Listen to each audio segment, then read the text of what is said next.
Magandang araw mga kagabay. Ngayon po yung March 24, 2026, araw po ng Martes. Ako po si Father Marvin at ang ating ebanghelyo hango sa ebanghelyo ni San Juan, chapter 8, verse 21 to 13.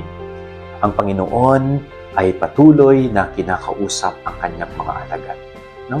Unti-unti niyang binubuksan ang mga mata at isipan ng kanyang mga alagad sa mga mangyayaring kababalaghan, sa mga mangyayaring kahanga-hanga sa buhay ng Panginoon.